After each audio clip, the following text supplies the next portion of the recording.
This is Keys to the Shop, episode 326, a conversation with Jarrar of 50% Arabica and JokesAside Coffee. Well, hey everybody, and welcome to another episode of Keys to the Shop, where we give you insights, inspiration, and the tools you need to grow as a coffee service professional. My name is Chris DeFirio. I am your host for the show. I am so grateful to have you along today. Thank you for tuning in. And if you have not subscribed to the show yet, I would really encourage you to hit the subscribe button, because whenever you do that, you'll be updated with new content as it comes out. And we like to put out a lot of great content every month for you. So don't miss out on that. Hit subscribe. And also, if you have the opportunity to share these episodes with a friend or colleague, that really helps the show as well. It gets the word out there that Keys to the Shop actually exists. And if you've been a listener for a long time, it may seem weird that nobody knows about Keys to the Shop, but there's a big coffee world out there, and you are the key to making it a smaller one, for Keys to the Shop at least. So thank you so much for doing that. Now, Keys to the Shop, on top of doing this podcast, also offers consulting and coaching for you and your business. So if you're just getting into the coffee industry and you need some help and guidance along the way, from concept to opening of your coffee shop, or you are already an operator and you're thinking about expanding or improving various elements of your business and operations, management, or quality, or whatever, there's a lot of ways that Keys to the Shop Consulting can come alongside you and help you, either remotely or on site at your cafe. So I would love to talk with you about what is going on in your neck of the woods. Let's set up a free discovery call. You can just email chris@keystotheshop.com, and we can talk about the details of what you might need and how Keys to the Shop Consulting might be able to help. Again, the email for Keys to the Shop Consulting, chris@keystotheshop.com. Now, today's episode of Keys to the Shop is brought to you by the Ground Control Cyclops Brewer from Voga Coffee. Wherever you find a Ground Control Cyclops Brewer, you're going to find a cafe and roastery that is unlocking the potential of their coffees like never before. The SCA award-winning technology in the Ground Control Cyclops Brewer allows you to extract a range of flavors that is just incredible. And with unheard of precision, it is a game changer for batch brew coffee. And also, on top of that, it's a workhorse and very versatile, because it can make batched iced lattes, batched cold brew, tea, and you can find out more information about this awesome brewer over at groundcontrol.coffee. If you're looking to level up your quality, bring versatility and efficiencies into your coffee bar, and really give your customers the best coffee experience you can, then I definitely recommend looking into getting a Ground Control Cyclops Brewer in your store. Again, for more information, go visit them over at groundcontrol.coffee. Now, today's episode is also brought to you by the Baristas series from Pacific. This is the line of plant-based performance beverages that is the world standard for quality plant-based coffee experiences. These beverages are made for and tested by the world's best baristas before they even get onto your counter and into your customers' hands. So you'll know it's going to stand up to the heat from steaming. It's going to produce amazing silky texture for latte art, as well as every beverage being able to keep the balance focused on the coffee. Just a really high-quality plant-based beverage experience with the Baristas series on your bar. Go visit them over at pacificfoodservice.com and get these in your store and try them for yourself. If you're looking for the best plant-based experience for your guests, then it definitely has to be the Baristas series from Pacific. Okay, everyone. Well, today I'm really excited because we get to talk with somebody who I think you probably know pretty well, at least online, in the form of coffee memes, our resident meme lord here in the specialty coffee world, 50% Arabica himself, Jarrar, and also the co-owner of JokesAside Coffee, is on the show today to have a conversation with us. And I'm really excited. And I really appreciate the insights that he brings through the 50% Arabica coffee meme page on Instagram, which sounds interesting to, it's kind of a weird thing to say, I suppose, insights, but yes, of course. All the things that you read are so relatable, and you feel as though this is coming from somebody who has had a lot of experience in working the day in, day out life of a barista and roaster, and it's because he has. Alan has been in coffee for 10 years now, working in some of the best shops in the Czech Republic, cutting his teeth as a barista, a competitor, a roaster in both small shops and in super busy shops, and now has his own roastery along with his partner Kalli, called JokesAside Coffee, which is steadily picking up steam. And this is the kind of stuff we're going to explore in this conversation. The beginning of Alan's career and experiences in specialty coffee and perceptions of what was happening in the industry, his participation and development as a professional along the way. And then, of course, we discuss 50% Arabica, the founding of JokesAside Coffee, and all of the topics related to being a professional in this industry along the way. And I think you're really going to enjoy this conversation. I definitely did. There's a lot of great topics that we covered, not the least of which, of course, is the importance of humor in our development as professionals and the strength of our industry in general. So I hope you enjoy it. Here now is my conversation with Alan Jarrar of 50% Arabica and JokesAside Coffee. Well, Alan, thank you so much for being a guest on Keys to the Shop. Really great to have you on the show. How are you? Hello, Chris. Thank you for having me. It's great to be here. We're really good. Me and my partner, Kalli, we're hanging out in Prague, roasting yesterday, and coming back home tomorrow. And home is Brno? Home is Brno, yeah. It's a kind of second largest city in Czech Republic. Very quiet and full of great coffee shops. And we live there. Yeah, I think a while back we had somebody from Brno on the show for Founder Friday. It was Adam. It was Adam, yeah. I remember listening to the podcast. Yeah, that was really interesting. And I was piecing together at the time that there was so much going on in Brno, because also that's like the guys from European Coffee Trip are kind of Correct. Headquartered there, right? That's correct. I remember when I was a few years ago in Norway, Oslo, Brussels, Portugal. So I had this small European coffee trip myself. I remember coming back to Brno and Prague, and I thought, my God, we have a lot of specialty coffee shops here. It's not something very common in other cities, even the big cities. Why do you think that is? That's a good question. I think it may have started 6, 7, 8 years ago. By the time I started in 2012, we had 2, probably, specialty coffee shops in Brno. It was Coffee Fusion, and it was Café Encounter, and maybe Café Mite, so 3 coffee shops. And if you wanted to have a specialty coffee, you would go there. And all the baristas, and everyone was really keen about the scene. And then more and more popularity the specialty coffee was gaining. Just a lot of shops started popping up and roasters, and now it's kind of amazing. You just, every tram stop in Brno almost, you have a specialty coffee shop. I'm not sure why it happened, but specialty coffee started to get really popular like 5 years ago, 6, 7 maybe, and it just kept going. So you were starting your career essentially in an inflection point in coffee, maybe not just in Brno, but like Czech Republic in general. Sounds like. Wait, what was that like to start your career in coffee around a time when it was really starting to morph into something a little bit more developed? So I started working with coffee 2012. It wasn't because I wanted to work with coffee. I needed to pay my rent, and I had no job. Before, I worked in tea rooms and kind of hookah places, which were very popular by the time. And a friend called me, hey, my friend is, he opened a coffee shop and he's looking for a barista. So I was like, okay, let's do that. I worked with tea before. Coffee shouldn't be so far away from tea, right? So I went there.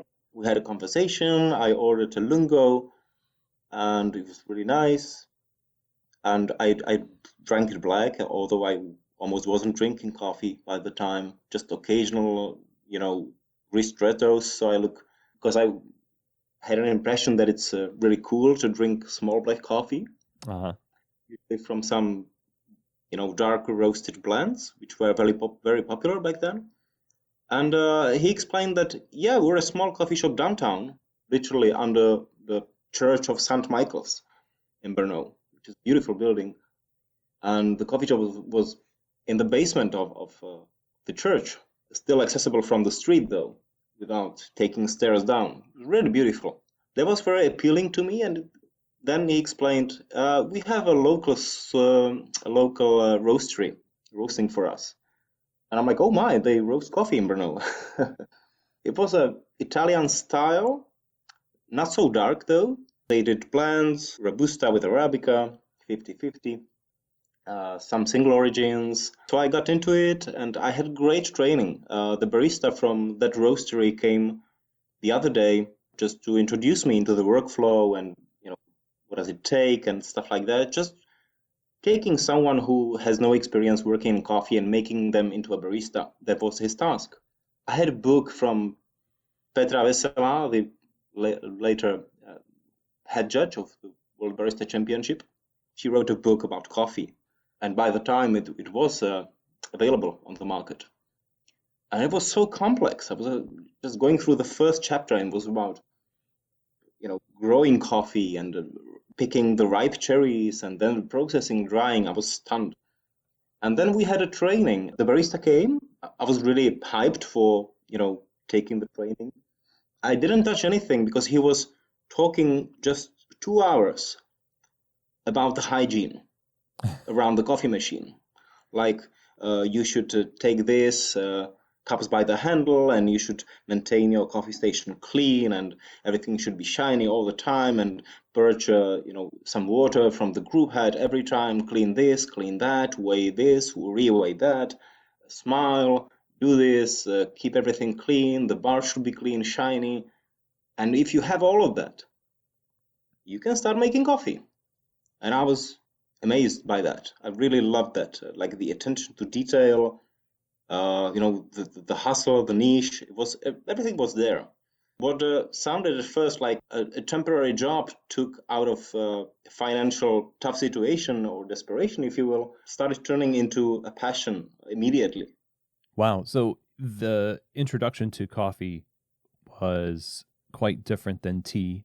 There was a lot of special skills, people that came with trainings, and there's a lot more hands-on tactile development that you had to do in working in coffee compared to tea, which seemed maybe like it was a little more hands-off. I mean, as somebody who had worked in service for a little bit in the hookah bars or in tea, it didn't seem, you didn't mention that it seemed very enamoring the same way as coffee did. What was the difference in coffee that you didn't really pick up as you were immersed in the other areas that you were working in hospitality in? Tea is super complex. I mean, incredibly.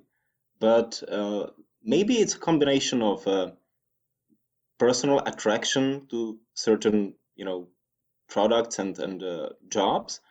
Maybe it was the concept of the tea room I was working at, but it just because we were working with really high quality teas, fresh harvests, but kind of didn't attract me as much as coffee did. I don't know why. Maybe it's because of the smell of coffee. But coffee started to bug me because it was a lot more technical. I felt that working with coffee demands much more precision and technical skills and attention to detail in terms of both preparation and keeping the setup and technologies clean. And I was really attracted to that. Yeah, there's so much involvement that you have, a consequence that you bring as the person. I mean, I could probably mess up a cup of tea pretty well, but having so many hands involved post-harvest in coffee and the craft element of it, and maybe it's too much of a negative kind of spin on it to say, well, there's lots of different ways that we can mess it up, but it's actually now, because there's so much involvement in the barista and the roaster and all of those decisions that are made post harvest, it increases the excitement in terms of interpretation. The coffee is interpreted lots of different ways. This is why we still buy Ethiopian coffees from lots of different roasters and experience it in many different facets in a broad spectrum of people's interpretations of a particular variety. It is quite fascinating. When you asked about the early coffee scene here specialty coffee scene in Czech Republic, I think I want to pay a homage to Double Shot. Double Shot was one of the first specialty roasters here. And after they came from Vancouver, where they worked at 49th Parallel, they were really one of the first who started roasting specialty coffee and making it very popular. And I think they are responsible for what happened to the specialty coffee scene and why it is as it is today. When you started to get hooked into coffee as a professional, now, of course, you've got the bug, you consider yourself a professional. How much of a time span was it before you started pursuing roasting, which, is what you do today? Where did that come into your story? As you mentioned the word professional, I think I didn't think about myself as a coffee professional for a long time, because it's just started as a hobby I'm lucky enough to be paid for. You know what I mean? Right. We didn't really work with specialty coffee. I was at that coffee shop for almost a year. It was more of the darker roasted, style coffee bought from big exporters like Brazil Santos and those bigger, more generic kind of blends. I remember the first time I had specialty coffee, I was working with coffee for half a year maybe, and I was switching from the 85 to 15 blends because I was suddenly able to start picking up the flavors in the single origin Arabica we had. We had one. And one day it just didn't taste sour and it tasted fruity, just as my trainer said. I was like, wow, this is interesting. And then later, a friend from South Moravia, he was buying green specialty coffee from Has-Been, and he was roasting it on a 1 kilo machine at his place. He brought me a Bolivian coffee, and I prepared my first ever V60, and it tasted, I thought I had no palate developed back then, and I just took a sip, and I could taste plums, raisins, and milk chocolate. And I was like, this is interesting. So I started to look for the coffee, and I didn't know it was sold bought from Has-Been. So I just typed the Bolivia Finca Coroico Montaño in the search bar, and what came up was Sweet Maria's. And Sweet Maria's had the same coffee from the Montaño family. And I was like, okay, this is going to be, something different because someone else roasted it. And I read through and I came down to the flavor description. It said plums, milk chocolate, and raisins. And I was stunned. I was like, okay, this is something going on here. And then he brought me to Costa Rica, and then I discovered specialty coffee. I was like, okay, how do I become a specialty coffee professional? How do I work with specialty coffee so I can learn that? So I was looking for a job in specialty coffee or with specialty coffee, and I found the place. It was a supermarket with really quality food and quality goods from, abroad, like France, Germany, and other countries. They were brewing specialty coffee as well. From Brno, actually, from my hometown. It was a one roastery, which I discovered. So I wanted to work there. They hired me because they felt I'm really passionate about coffee and food in general. And that's how it started. So 2014, I started getting more and more in touch with specialty coffee, and I was keen to try local roasters and other roasteries. And we started cupping occasionally. I learned a lot from the manager who was working there, and she had one of the 3 coffee shops I mentioned that were in Brno before. She was the former owner of that, so it was a great experience that prepared me for eventually started working for the Gills Coffee, for the specialty roastery in Brno, and then a year later I started roasting. It was a fluid bed roaster, 1 kilo, full automation. So I had some theory I read on Scott Rao's blog, and talking to other roasters I knew or experienced, of course. So I didn't have much control over the process because I was busy with other things. We were just 2 of us in the roastery, and we had to roast something like 500 kilos a month on a 1 kilo roaster, and then managing the bar at the same time. So it was quite intense, and I knew it's kind of felt like this can't go anywhere because the owner didn't want to, pursue a bigger machine, which would be really great, and I think it would help the business. So I moved to Prague and started working as a barista in a busy place, and that was really a life-changing experience because it was like starting from the scratch, making 60 coffees a day in a quiet place, something very different from making 500 to 1,000 coffees a day in a busy place. Right. And there I started thinking, so 4 years into coffee, or 3.5, okay, I consider myself to be a coffee professional because we're making a lot of drinks, and you need to be a professional to handle that.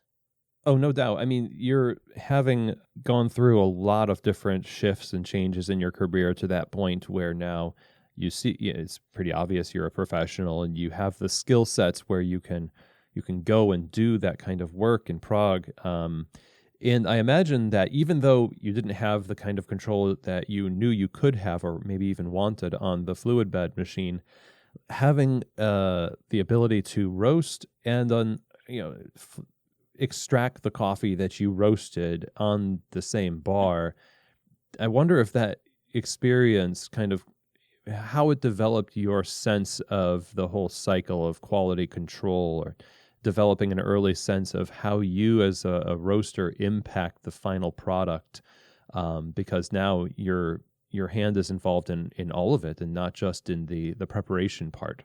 I remember Gordon Davies when we were talking, over exchanging some messages, probably 1 year ago, and he was putting a comment on something, and I remember he said, what it takes to be a good roaster is to be a good preposition for that is to be a good barista and have a good palate and be able to taste what you extract or what you roast. I agree with that. It was a really mind-opening experience and a kind of rabbit hole that opened. When I started roasting, I could immediately cup what I roasted, and how the slight changes of doing something with the roast affected the flavor, how it affected the flavor, and then going back and recupping or adjusting the profile a little bit. It was a great experience. But I think it's too much to handle for one person in a very busy environment. So it's good to have at least 2 people as a back check or a part of the quality control process. And that helped me to gain a lot of confidence because I kind of started to realize, okay, I can taste what I do immediately, and I can affect that process. That was really good. Yeah, definitely. A lot of feedback is very valuable, especially in the early stages of one's career. And you were plugged into an industry that, especially around those times and those years, has developed a interconnected sense of itself. So a lot of influence from people across oceans and connected via the internet, lots of great ideas. You mentioned books that you have read on coffee, and those continued to be proliferated in the industry. So there's a lot of things that you're drawing from. And then some point in your career, this community of coffee started to take the shape of competition, and you started to participate in competitions. So I wonder if you could talk a little bit about that and what your motivation was for starting to enter that part of the coffee community. So before I was working with specialty coffee at my first job, what I would do after a 12-hour shift was going home, even not taking a shower, and just sitting in front of YouTube and watching all the available barista competitions. Nice. I was hooked. I was reading Jim Savan's blog and homebarista.com, legendary platform. And I was just gaining information. I was really hungry to know what's going on, what does it mean to make specialty coffee, and why is it so different? And if it is so different, it's probably because the approach towards it is very different from what I know. So let's learn about that.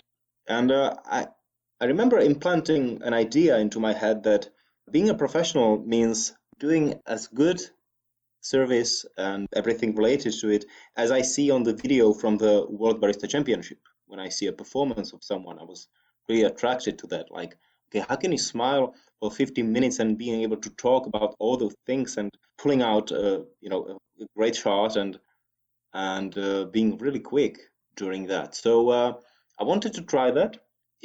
My preparation was really sloppy. I didn't know what I was doing back in 2015. I knew I had to have 4 espressos, 4 cappuccinos back then, and 4 signature drinks, and I should, being able to make it within 15 minutes. And I found it really challenging, very stressful at the same time, but very exciting because before the competition you would meet all those competitors and guests from abroad, and everyone was nervous and the community was really small. All the baristas knew about each other, where do you work and stuff like that. So it was very friendly. I loved that. And I was really hungry for feedback. I didn't know what I'm doing and what I read on the blogs and saw in the videos, if it's good enough, if it's right, if it's, and that was the opportunity to meet people like William Davies and Petra Vesela and Tibor Varadi and other people from the UK and Jeremy Challenger. They were all in between the judges. I went there, I did my 15 minutes. Everything went wrong. I was talking too long, so I served a lungo because I, just forgot to stop the extraction because I thought okay, let's maintain eye contact since they're looking. It's very nice. Let's talk. And then I saw the shots and they were too long. And I was like, oh, okay, what can I do? Let's serve it and still smile like nothing happened. And then I was steaming milk for the cappuccinos and it came really dry. I mean, the foam was really dry. And I'm like, oh my God, this is the worst set of cappuccinos I've made probably in 2 years. And I need to serve that because otherwise I'm disqualified for the, time penalization. So I did that. I did the signature drink. They were very supportive, the judges, I mean. And I was 40 seconds over time and I thought it was bad. And then there was a feedback from the judges. They were very supportive and they knew I'm competing for the first time. So they told me what I already knew, and I learned a lot new things as well, like how am I temping and what to improve next time and stuff like that. And they liked the performance because it was very friendly and I was smiling a lot. But there was a feedback from the judges, from the professionals. But what was interesting to me, I thought I screwed up everything on the stage, but it was connected to a coffee festival in Prague. And I was going around and people were stopping me, like random people, who were watching the competition, basically guests, and they were tapping me on the shoulder like, hey, I saw you. It was one of the best performances I saw today. I loved it. And I'm like, what do you mean? I was 50 seconds over time. The coffee was bad. I did a lot of mistakes. I was nervous. What do you mean it was good? And a lot of them went like, but you were very passionate and we could see that and you must love what you do. That was very valuable, very supportive. So I kept going back to competitions because I was wondering, is there something more to it? How can I make myself a better coffee professional by combining this experience, like feedback from the audience, feedback from the judges, and feedback. How do I feel about myself being there? Exposed to stress, and the more I did it, the more comfortable I felt on the stage and speaking, publicly. That helped me later in my career during cuppings and providing trainings for staff or for people who purchase the coffee course. So I see a great value in competitions in that sense. I didn't win anything because I was always very lazy with the preparation. I didn't read the rules enough and the usual mistakes people do who go to coffee competitions.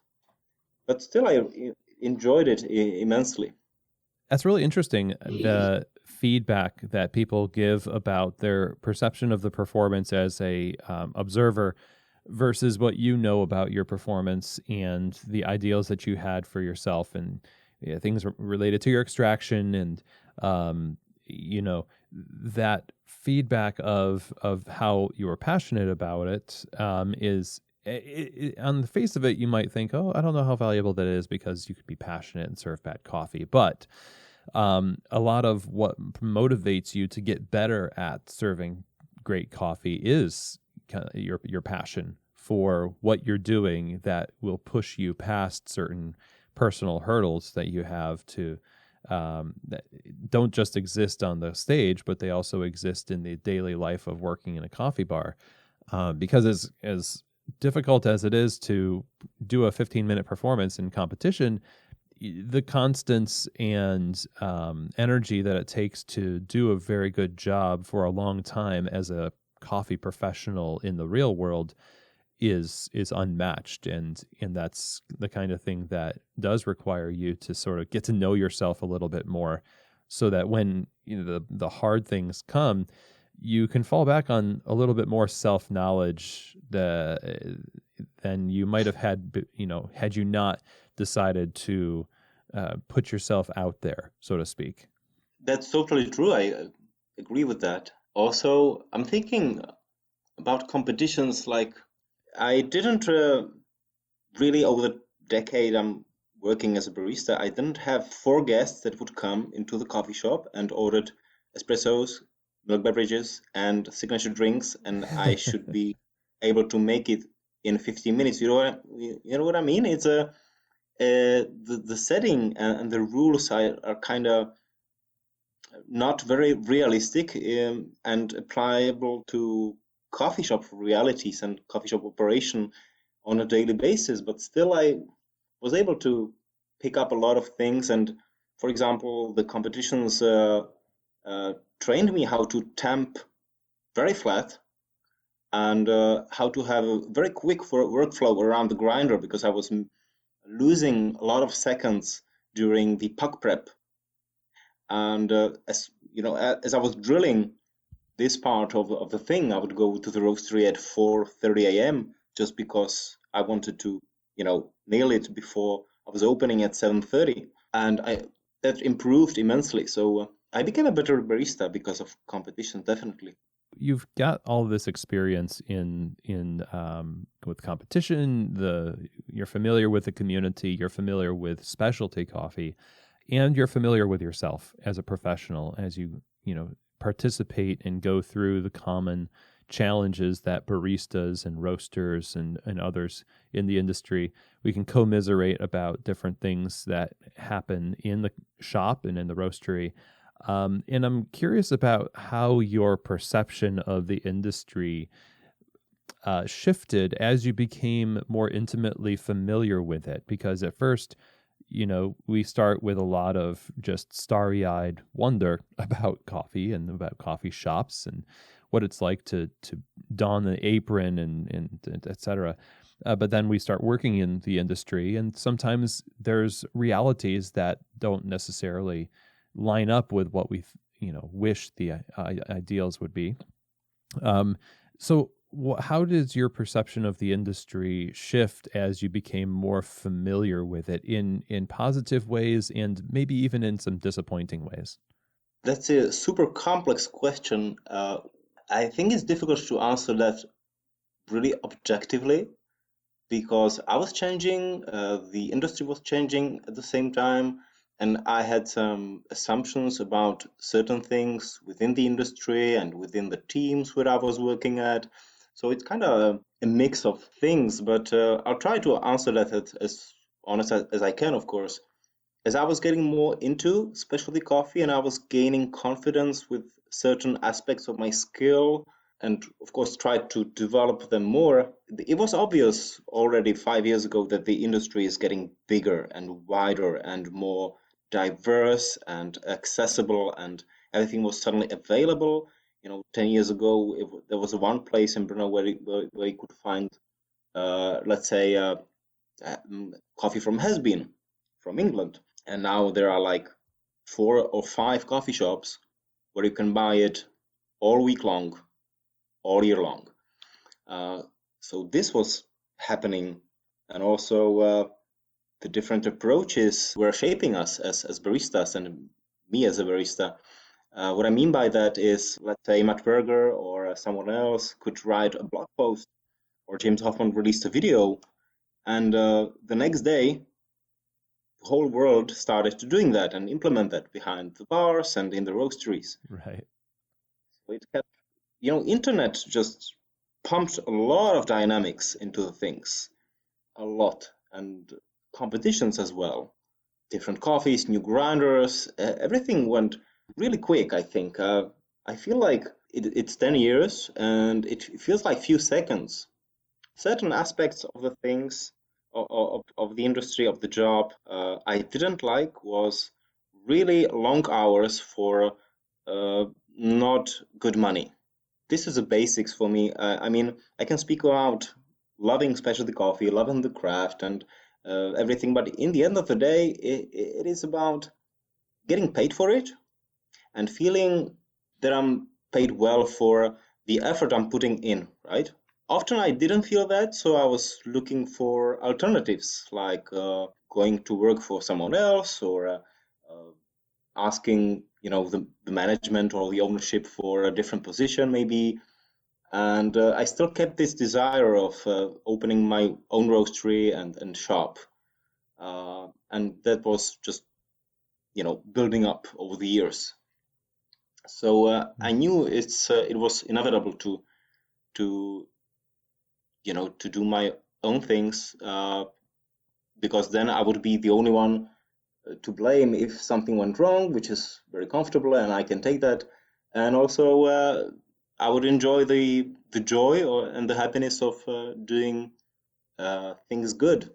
I want to explore the idea of baristas' pay and the compliment you got about passion is similar to the kind of thing that owners generally like to see in their staff. There's a lot of talk about just the importance of the barista position and the passion they bring, and they're serving the guests, and the speech around the position of being a barista and working in the coffee bar.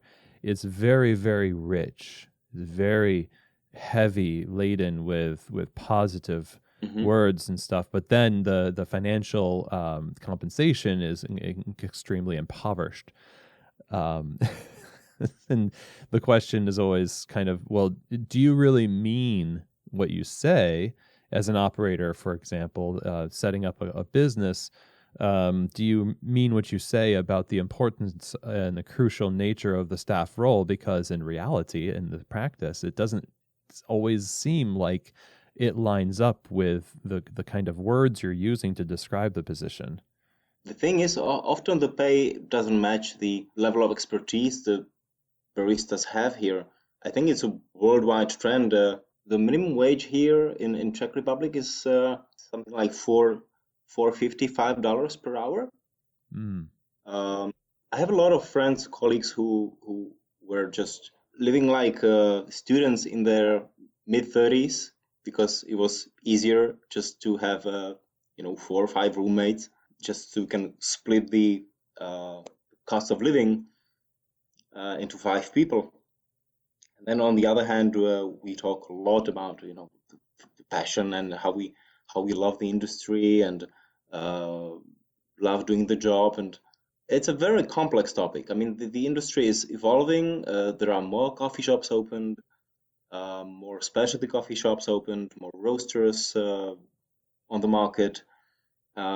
It's I would describe it as a Wild West at the moment a little bit. I like that. Yeah, the Wild West. Like there's like a bunch of small towns, and they all have their own sheriff, and there's sometimes different rules that apply in different towns you come into. And so, and like some of the analogy of the Wild West is that wildness starts to simmer down once it's put under a microscope, once it's exposed. There used to be a lot more secrets in coffee than there are today, and there's still secrets, but when systems are exposed to external scrutiny, they start to correct themselves a little bit more. Like our just push for transparency and trade is an example of that. It can be self-correcting to put yourself under the microscope. And in some ways, I kind of view what you do with memes as you are basically the leading meme lord in coffee. That it is similar to putting people under the microscope. That in a humorous way to say, like, we see what you're doing, and we see what we're doing too. And we're putting it out there to show you that baristas are not stupid. And of course, nobody here really believes that everything that's happening is gonna just stay right there in the coffee shop. People are very perceptive, and so when people see themselves represented in a post, it's almost like that element of forced transparency to say, like, aha, we see, and maybe even we can do better. But I wonder if there's some element of that for you that motivated you to even start doing that in the first place. That's a great analogy, Chris. I mean, the forced exposure through humor, so it doesn't hurt or burn. That's something I enjoyed immensely since basically primary school or elementary school and high school. And I always used humor behind the bar just as a tool to feel some ease, maybe for myself because I was tired, or maybe just to approach a customer and make them more open. I would always use jokes and usually silly jokes and humor and changing accents in the middle of the sentence, so I could confuse, the customer, and they would start laughing, and we would have a good time then. The longer I worked in the industry, the more I saw, every coffee shop I worked at or I visit have their own personal bubble and some level of not harmful, but very natural gossip going on, right? Like, hey, we're coworkers or we're colleagues. You should know that something, there, or someone posted this, but in reality, they're doing something different. And so I felt, I saw that, on myself, on others, through expertise and, theoretical knowledge, practical knowledge, and through a sensitive eye, maybe, we all can go by the coffee shop, and if the door is open and you can hear the steam wand, how the milk looks according to the sound, right? And that's based on expertise and knowledge and experience. So I started to apply that on things I liked and both didn't like. In a funny way. It started as one picture, and it kept going. And the more people could relate to that, I was like, okay, there's something going on here, and it helps. I think it helps myself in the first place. Uh, Helps people to have a laugh. Giving an example from the other side, a friend from a Dutch friend, Morty, on Instagram recently wrote me a message. It wasn't direct to me, but I felt he was talking to me through the post, and I wrote him, and I'm like, "Hey man, this is a really good point." So I experienced the exposure in a post, just as people write me, "Hey, I feel seen. I feel exposed for, I don't know, doing something in a pack prep," and you just nail it there in a picture. And the good thing about humor, if it's gentle, is just a good way of telling the truth. I think as an industry, we want to get better. We want to get more transparent, and it's not only an overused word anymore. I hope things are really getting transparent. I think by themselves. It's just the overload of information and the access to information and the knowledge is already there. So it's just a matter of time when things will, get soft and straight, and it's really good. Also, customers are much more knowledgeable than they were a decade ago. It's not rare that me and Kalli from are hanging out on the JokesAside account, our roastery, and people would write us that, hey, I ordered your coffee and it arrived. Could you? I noticed the elevation is something something, so the bean should be more dense, right? Should I use a steep, a full immersion for 2 minutes just to get this and that? And I'm just looking at it and like, wow, this is very professional. How? And the person who ordered the coffee is a home barista or maybe works in IT, and he or she is coming with this very complex coffee language, which I thought uh, was only a nerdy thing. And sometimes I need to Google something to verify or you know, educate myself a little bit just to be able to answer. And I find that really fascinating that the line between home baristas, if you will, and passionate consumers and the professionals is getting thinner and thinner. Yeah, that's really encouraging. And that saturation definitely creates more. It creates more accountability in a sense. Like you really can't pass off coffee to a consumer hoping to trust in their ignorance, and you you can't, because they have access to the same kind of information, and maybe even sometimes more than what you have, because a busy professional in coffee is sometimes so busy doing the work, they don't have the kind of free time that somebody with more disposable income and time than they do has to just research coffee. So it's a very interesting dynamic that you bring up there. And to the point of, having people resonate with things that you put up on 50% Arabica. It's sometimes in the industry it's that working cycle that we get into that disallows us from evolving past where we currently are. And so when somebody interrupts the cycle, it's almost like, thank God. I mean, I just need to have not just a moment of levity, but sort of like permission to have somebody speak into my life that I wouldn't have given them, and I wouldn't have given anybody permission to speak to me the way that this post speaks to me.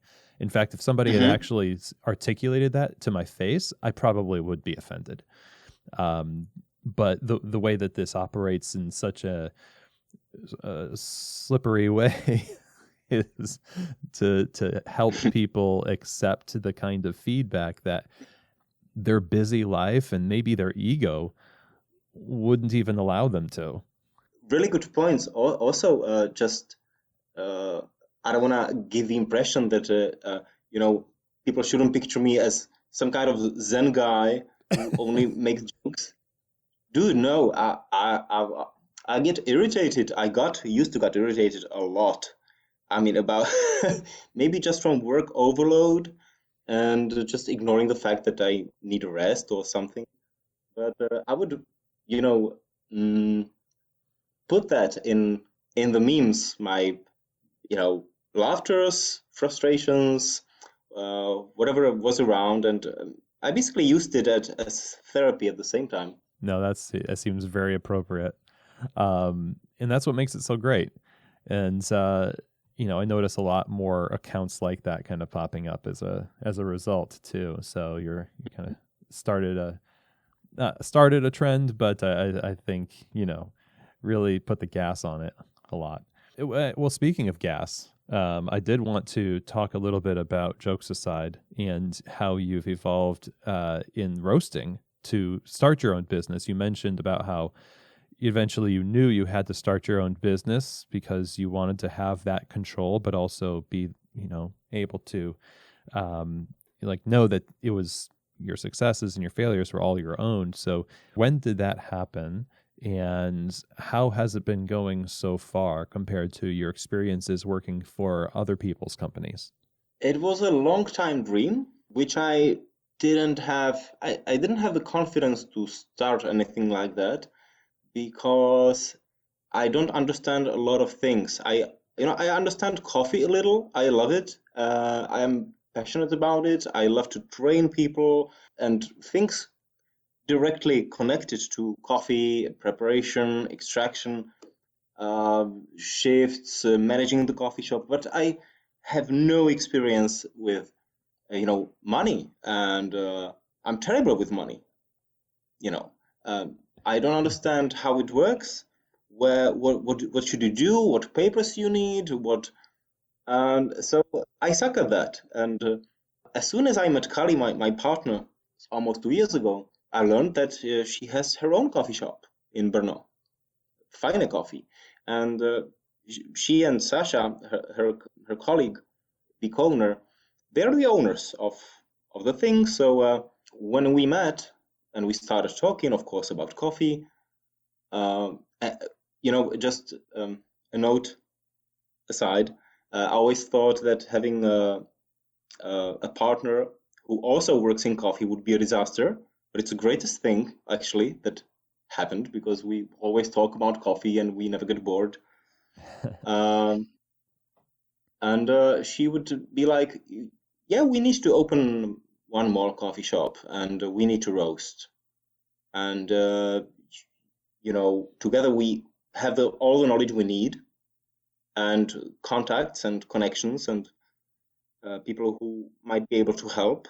She asked me, why are you coming back from work and you're not happy? We need to change that. Let's start working. So she was the motor, really. Without Kalli, it wouldn't happen.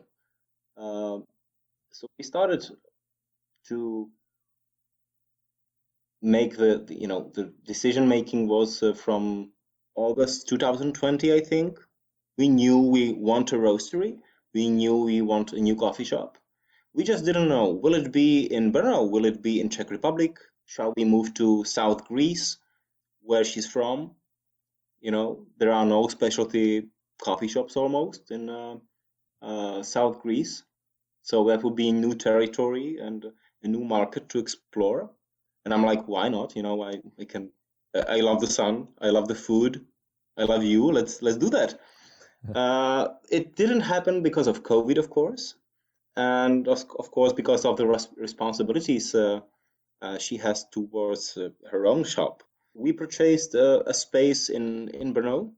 It took us a year and a half to find something A, suitable, B, something we can afford, uh, because it's a monthly rent on top of all the other expenses, and COVID isn't really the best time for making growing as a business.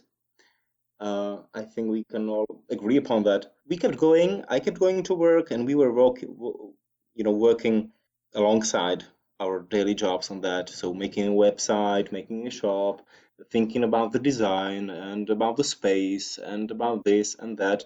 And it's a lot of details and a lot of things that we needed to consider just to make it work. Sourcing our first coffee in February last year or January was the easiest one, actually. What should we do? I don't know importers, said Kalli, and how does it work? You roast it, so you should know maybe. We had friends who could help us with that. But I knew I wanted to work with Herbert Peñalosa and Ana Mustafa. They live in Colombia, in Pereira. They are coffee producers. And again, I met them through the memes, through 50% Arabica. They were traveling from the Berlin World Coffee events, 2019. And they were traveling from there to Prague, then to Budapest, and they were doing a European tour with their coffee samples and talking about their farms and stuff like that. And I met them, and we had a beer and a duck and a good talk. And they stayed at the Airbnb, and we roasted Herbert roasted 50 samples overnight just to get ready for the cuppings next week. And it was amazing. It was a great time. We became friends. We stayed in touch, and then I wrote them, "Hey, I would love to have your coffee, guys. Look forward. We want to start what I thought would be a small project. Let's see what happens." Turned into a necessity. We'd love to do that. He sent us three samples, and we chose one, and voila, Colombia Crucero was there, and we launched it in April the 1st. And everyone thought it's a joke, Of course. April's Fools. We started it. But we were rushing, we wanted to do that on March 31 or something like that, even a month before, but just couldn't get through all the settings on Shopify. Man, I mean, it took us 2 months to really know how that works, and with the delivery companies and signing contracts for various things. So then we launched it. People thought it's a joke. It wasn't. The coffee was well received, and we loved it. It was actually one of those coffees, I kid you not, I could drink for 5 months, 4 months straight every day, and I still loved it. Wow. It wasn't, just an extravagant coffee or super exciting in terms of cupping score, or, it wasn't a competition winning material, but it was one of those coffees where everything was coming together with the fed batch fermentation, just a long, prolonged process of fermenting, and they do great experiments on the farms, and just fruity, a little bit tropical, a little bit herbal and guarana-like, and just great filter. So it was a very enjoyable process, although we worked all day. We dreamt, we were having dreams about working in the dream state, somewhere in the coffee shop or, in the QC area. And it was nuts, but it was worth it. And in terms of sourcing, we finished the 120 kilos of Colombia Crucero, and then we moved to order something else. Of course, we would love to, continue the collaboration, but we needed to, of course, offer something else to people because they would otherwise get bored, over time. So we purchased samples from the usual suspects like Suca Fina Specialty Coffee, Nordic Approach, and other, great importers. So we just kept going, have 1 to 2 coffees at a time at least, and just keep going. And here I'm looking at new samples from Colombia, from Ana Mustafa and Herbert, as we speak. Last year we had 1 sample or 3, and now they sent us 10 different lots of samples with, slightly different fermentations, processings, approaches, moistures, you name it. And it's super exciting. That's something we would love to pursue and cherish and celebrate. Like someone who, sells you coffee as a producer, but someone who is also your friend and you consider them to be your friends. And that's something really valuable. Indeed, yeah. Relationships are what this is all about, and that kind of relationship can last a long time. And having long-term sustainable relationships in trade, especially, is so valuable for helping the industry lift itself out of the kind of cycles of issues that are currently dealing with, and so everybody pursuing similar things could collectively make a huge difference. You've got this roastery now where you're able to express yourself through coffee in such a complete way. And you've expressed yourself through 50% Arabica, and you're a known entity in the world of coffee. And I'm just curious about your goals for your impact in the industry, in the kind of things that you put out there for people to interact with. I mean, what's the kind of influence that you want to have if you're going to be satisfied with something, whether that's through JokesAside as a roastery or 50% Arabica or just yourself. Just curious about that. A long-term goal, maybe a dream even. And I think the one that's approachable would be me and Kalli. We want to hire a barista eventually when we open the bar, which is in the making in Brno.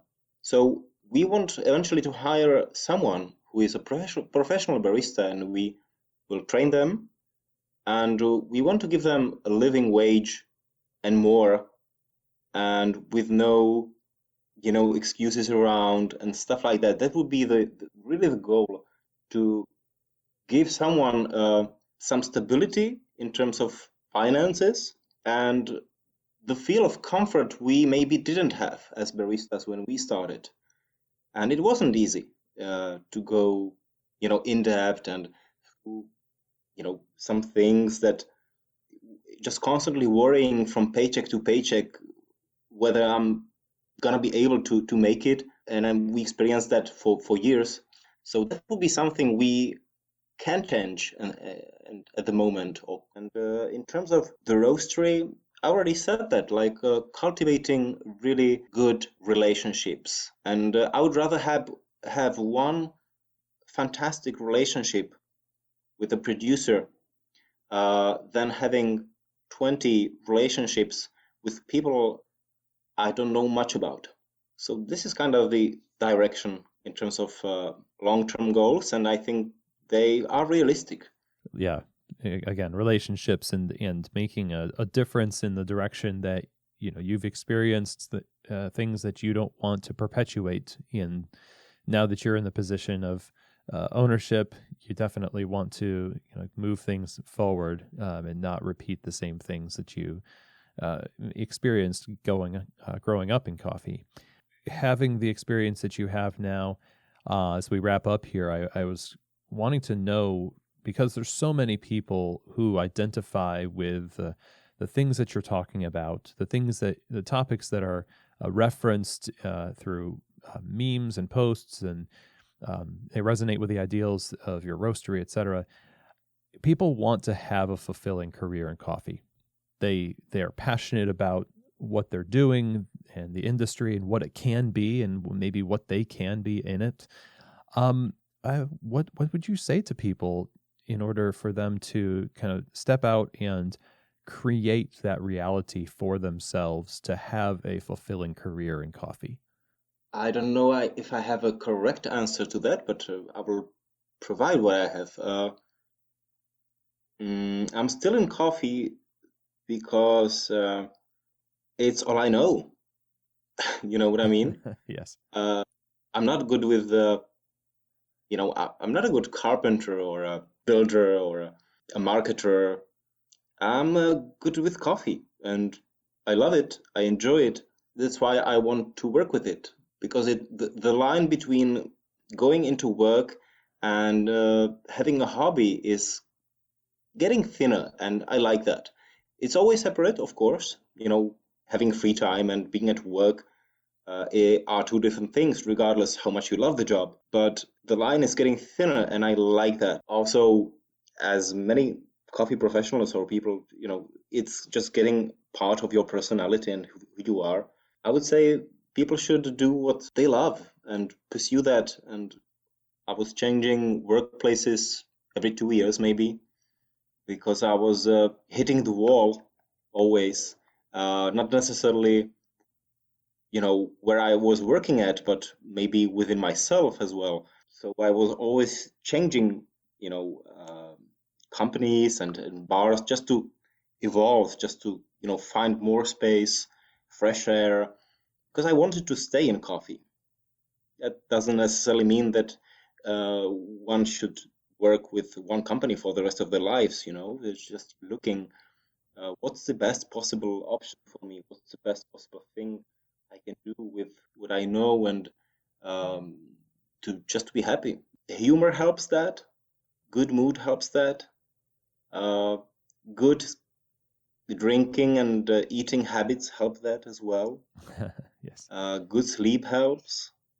The basics. The longer I am in coffee, the longer or the more I start to realize, and maybe I'm afraid to realize fully, how much everything I do depends on how is my physical and mental health, and to keep that in order is necessary.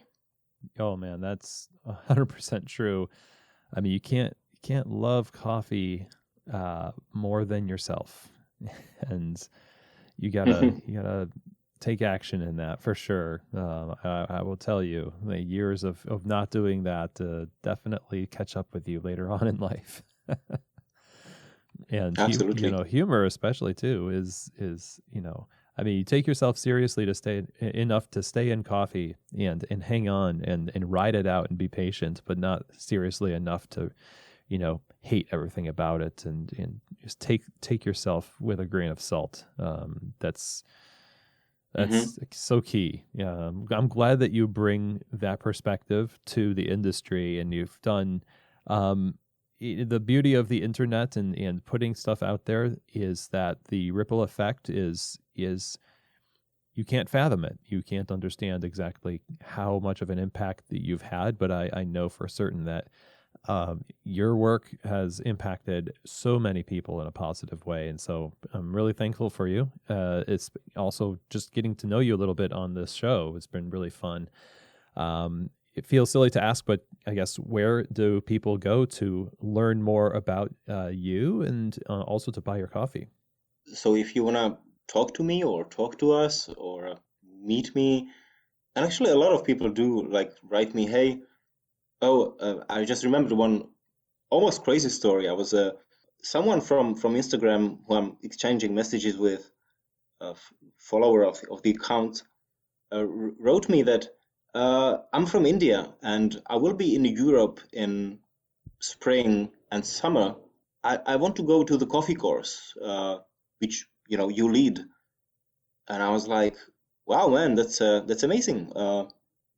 You don't have coffee courses where you're at, where you're based, and he went like, yes, we do, but I want to spend time with you, getting Mm. you, know you and learn from you, and this is something you can't made up. It's amazing, valuable, and as you said, the ripple effect of the internet and what we share, what we do, what you do with your platform, with your podcast, and many times I learned a lot just because I heard one of your shift breaks, or because I read something somewhere and it's instantly applicable behind the bar, which is just fantastic of this era. And if people want to know me more or just have a chat or buy our coffee, you can go to @JokesAside Coffee on Instagram or @50% Arabica on Instagram as well. The JokesAside Coffee is a account where we share what we do, the coffee trainings, coffee selections, new coffees. You can buy the coffee there. You can have a chat with us. Anything you want. Perfect. Alan, thank you again for talking with me today. I appreciate you and all you do. Thank you, Chris. I appreciate you too. It was I feel honored to spending time with you here from Prague and you in the US. It was really great talking to you. Okay, everyone. Well, I hope that you enjoyed that conversation. And, one of the things that I take away from this is we need to have more conversations that are honest conversations with one another, because we get so busy with the work that sometimes we just assume that communication has happened and it hasn't happened. And a lot of the stuff that gets covered on 50% Arabica on Instagram are things and topics and issues and problems and stuff that just rise up naturally. And sometimes they're handled well and sometimes they're not handled well. And oftentimes when they're not handled well, it is because we are kind of pushing the conversation off and hoping that it'll happen some other time. All the meanwhile, we're still here working in coffee, and the issue doesn't necessarily die. It just kind of morphs.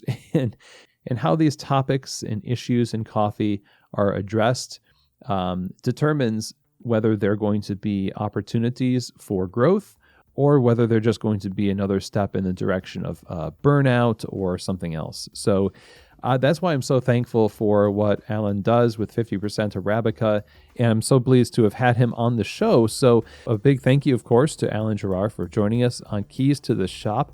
Be sure to follow 50% Arabica and JokesAside Coffee over on Instagram.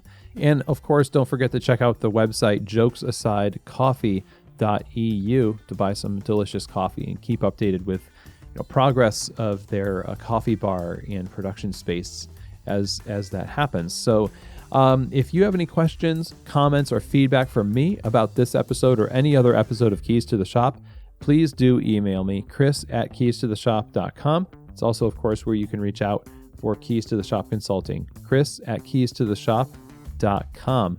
Now, this year, I've mentioned many times, is the 30-year anniversary of Coffee Fest. Coffee Fest trade shows have been operating multiple times a year in cities all over the U.S. and beyond, in producing what is, I think, the number one event to go to if you're hoping to be equipped, resourced, and to learn how to thrive as a coffee retail operator. If you want to run a better coffee shop, if you want to start a great coffee shop, being at Coffee Fest is a huge boon for business. Go to coffeefest.com to learn more about the upcoming shows in New York, Chicago, Los Angeles, and then finally Seattle here in 2022. You can actually get 50% off your registration when you go to coffeefest.com when you register for one of these shows by using the code KEYS when you're registering. Just the word KEYS when you register at coffeefest.com gives you 50% off the registration fee. And I really hope to see you at one of these shows. Again, Coffee Fest is an amazing event. Don't miss it. For more information, again, go to coffeefest.com. And with that, that is the end of our show today, everybody. Thank you so much for tuning in. Don't forget to subscribe and also share these episodes with a friend or colleague. I appreciate all of you, and as always, I hope that this episode has truly given you keys to the shop.